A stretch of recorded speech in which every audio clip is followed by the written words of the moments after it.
Everyone, আজকে আমার recipe হলো শুকনো চন্দন ইলিশ বেগুন আলু দিয়ে রান্না করব। চলো রান্না স্টার্ট করি। আলু কুচি করে নেব, দুইবার সিটি দিয়ে দিলাম। মশলা রেডি করে নিলাম, লাল কাঁচা লঙ্কা বাটা, রসুন বাটা আর জিরা বাটা। বেগুন কেটে নেব।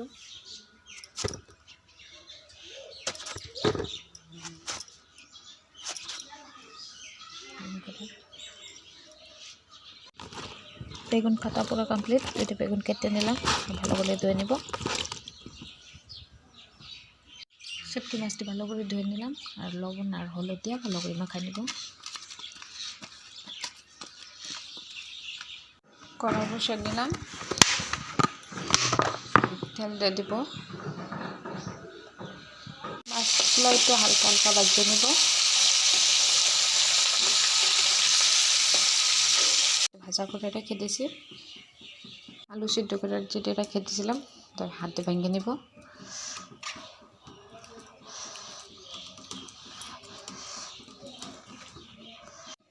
ফোড়ন দেব রসুন বাটা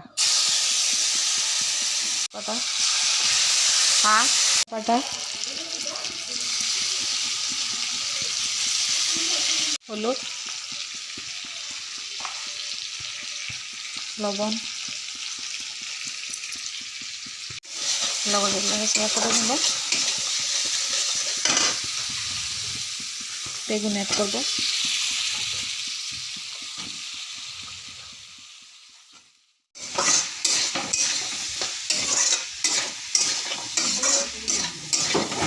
ভালো করে নাড়াচাড়া করে নেব।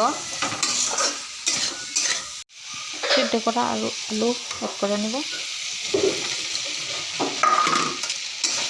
ভালো করে একটু নাড়াচাড়া করে নেব 2 মিনিট।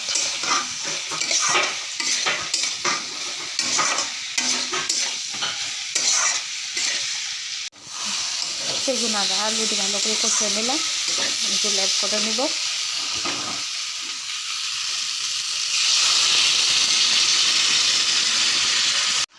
চুল অ্যাড করলাম।